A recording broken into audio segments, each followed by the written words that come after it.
Alhamdulillah, kita coba panggil beliau.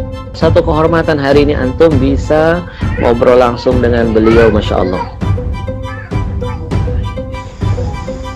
Assalamualaikum. Waalaikumsalam warahmatullahi wabarakatuh. Masya Allah, kif halukum ya habibi? Alhamdulillah, tayyibin. Masya Allah. Suara saya jelas. Sangat jelas. Ya, makin jelas lagi senyum antum yang dahsyat. Alhamdulillah, alhamdulillah. Baik, yang pertama izinkan Al-Fakir mengucapkan rasa syukur yang sangat dahsyat ya kepada Allah dan terima kasih kepada antum karena antum sudah meluangkan waktu. Ini satu kehormatan buat Al-Fakir dan buat para jamaah. Ini permintaan jamaah udah lama, kepengen minta dihadirkan antum, pengen diskusi, pengen mendengarkan nasihat-nasihat dari antum. Ini live yang pertama mungkin Ustaz. Ini ya, live live pertama. Ini live pertama ya. Jadi teman-teman bisa lihat tuh betapa kita dapat nikmat dari Allah. Live pertama kita diizinkan Allah untuk meraih berkah dari beliau. Masya Allah, barakat, nafahat hari ini insya Allah kita dapatkan. Ustaz, baik, mungkin izinkan ana yang pertama mungkin antum sampaikan dulu nama antum, tinggal di mana, riwayat antum secara singkat, sekolah di mana dan sebagainya. Nanti setelah itu baru ada beberapa pertanyaan yang akan kita jawab. Kita mengalir saja santai. Tergantung nanti ada pertanyaan-pertanyaan yang masuk Ustaz. Monggo Habibi, silakan. Ana bicara apa Habibana? Coba diulang. Baru baik, yang pertama, teman-teman pasti pengen kenal semua para jamaah tentang antum, tinggal di mana, kemudian kok antum itu Masya Allah seperti komputer, apa yang ditanya jawabannya Masya Allah lengkap, ada mereka ingin tahu antum belajar dari mana, kemudian kesibukan antum khususnya saat masa pandemi. Tadi sebelum live dengan antum, ana ngobrol dengan seorang ustadz muda, Ustadz Hilmi. Beliau titipkan salam khusus buat antum. Waalaikumsalam warahmatullahi wabarakatuh. Ya, baik Ustadz, silakan, monggo. Assalamualaikum warahmatullahi wabarakatuh. Para pemirsa kaum muslimin dan muslimat yang telah bergabung dalam Halal Bihalal digital ini bersama Ustadz kita, Ustadz Ahmad Al-Habsyi, dan juga bersama Al-Fakir. Beliau ini tidak asing. Izinkan saya pertama kali mengucapkan minal aidin wal faizin, selamat hari raya Idul Fitri kepada saudara-saudaraku dimanapun Anda berada. Mohon maaf lahir dan batin. Kemudian yang kedua terkait perkenalan dengan Al-Fakir. Al-Fakir ini belajar ketika masih kecil, belajar di kampung pada guru saya Kiai Muhammad Nasyid di Pondok Pesantren Nasrul Ulum sampai tamat sekolah dasar. Setelah tamat sekolah dasar melanjutkan ke Pondok Pesantren Sidogiri Pasuruan, belajar berbagai disiplin ilmu pengetahuan agama selama 18 tahun. Di saya mondok 20 tahun, yang 2 tahun di kampung, yang 18 tahun di Pondok Pesantren Sidogiri. Kemudian kesibukan saya sehari-hari ya mengamanat dari guru kami, guru saya sering menyampaikan, kata beliau, tariqatuna at-ta'allum wa ta'lim. Jalan hidup kami adalah belajar dan mengajar. Kalau ada orang akan menyampaikan ilmu pada kita, kita dengarkan, kita belajar. Dan ada orang mau belajar pada kita, kita mengajar sesuai dengan kemampuan kita. Itu aktivitas. Selain mengajar, kita juga merintis pondok pesantren di Jember, juga di Jambi. Nah, alhamdulillah kita mengajar di pondok itu juga aktivitas dakwah, mengajar di kampus di beberapa tempat, di mana-mana, di dalam negeri maupun di luar negeri.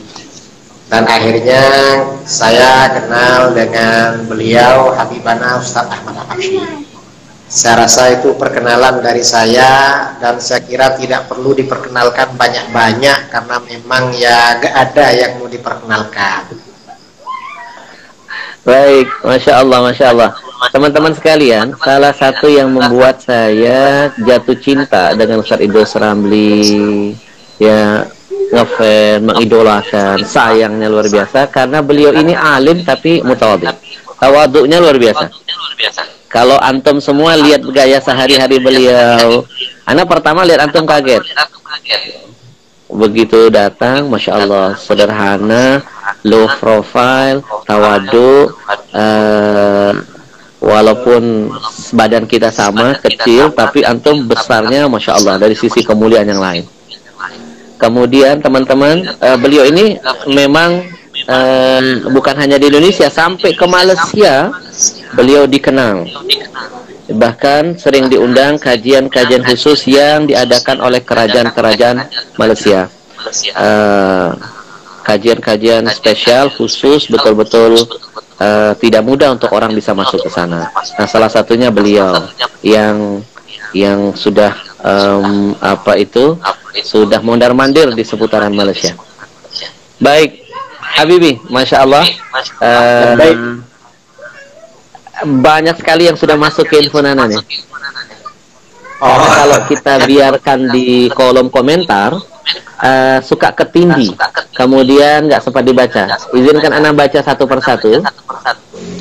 Yang pertama, Habibi, ada jamaah pengen dijelaskan kenapa katanya para habaib, kemudian para kiai-kiai sering kalau apa-apa dikit-dikit baca Fatihah, dikit-dikit buka baca Fatihah.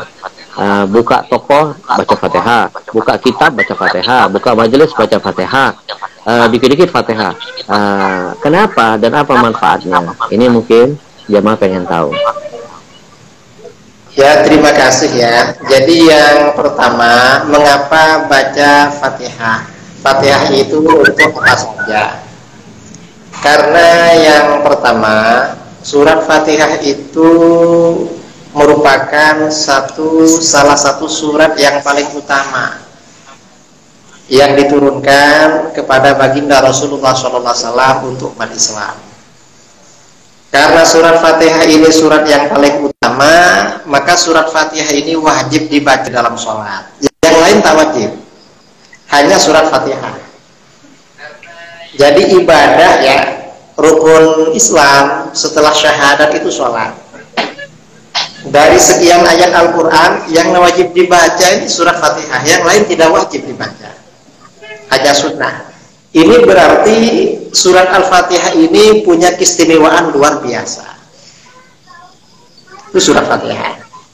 Kemudian surat Fatihah ini memang sejak masa-masa ulama salaf disebutkan di dalam kitab-kitab tafsir, seperti tafsir Ad-Durrul Mansur, Imam As-Suyuti, juga ulama-ulama salaf sebelumnya dalam kitab-kitab Fadhailul Quran. Misalnya kitab Fadhailul Quran karangan Imam Abu Ubaid Al-Qasim bin Salam Al-Harawi, atau kitab-kitab yang lain, ada riwayat dari ulama-ulama salaf bahwa surat Fatihah ini selain isinya itu tilawah, membaca Al-Quran, isinya juga doa kepada Allah, juga masalah permohonan kepada Allah. sama-sama dekat. Ini sudah dikenal sejak masa-masa salaf. Karenanya memang orang itu memohon apa saja di dalam sholat, itu salah satu tempatnya adalah ketika membaca surat Al-Fatihah. Karenanya surat Fatihah ini bisa dibaca untuk apa saja. Pada masa Rasulullah SAW, seperti diriwayatkan di dalam Sahih Bukhari, Bukhari Muslim, dan lain-lain. Sebagian sahabat membacanya untuk kesembuhan dari sengatan kalajengking, yaitu sahabat Abu Sa'id Al-Khudri radhiyallahu anhu. Berarti surat Fatihah ini memang luar biasa. Kemudian lagi, selain karena surat Al-Fatihah ini memang luar biasa, oleh para ulama, termasuk surah yang dianjurkan dibaca selesai sholat maktubah. Surat Fatihah ini lagi pendek. Karenanya kita ini kalau ngumpul-ngumpul, misalnya ada orang meninggal, ayo kita kirim Fatihah. Ini pendek. Artinya apa? Namanya pendek, bacanya cepat selesai. Coba yang dikirimkan yang panjang-panjang, ila ruhi almarhum, lalu baca Yasin. Lah, lama sekali nih, gak baca mungkin. Lagi pula, yang alasan yang lagi, mengapa surat Fatihah? Surat Fatihah ini siapapun hafal. Hampir semua orang hafal. Kalau surat yang lain yang diajak dibaca, mungkin banyak yang gak hafal, kecuali orang-orang yang hafal Al-Quran. Nah, untuk masalah keutamaan surat Al-Fatihah ini, beberapa waktu yang lalu sudah kita posting ya di IG ini, mungkin juga di IG-nya Habib, hadis-hadis keutamaan surat Fatihah yang luar biasa, dan anjuran para ulama di dalam kitab-kitab fikih seperti dalam kitab Minhajul Qawim atau di dalam kitab Irsyadul Ibad, itu dianjurkan dibaca setiap selesai sholat maktubah karena memang luar biasa. Mungkin itu jawaban dari saya, dan kalau kurang puas ya bisa dibaca di IG saya tentang hadis-hadis keutamaan surat Al-Fatihah. Silahkan Habibana, bisa dilanjutkan. Baik.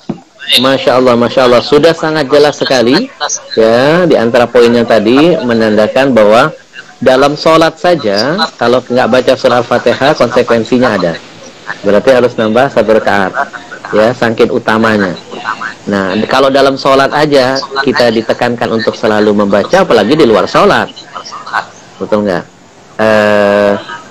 Keutamaannya luar biasa.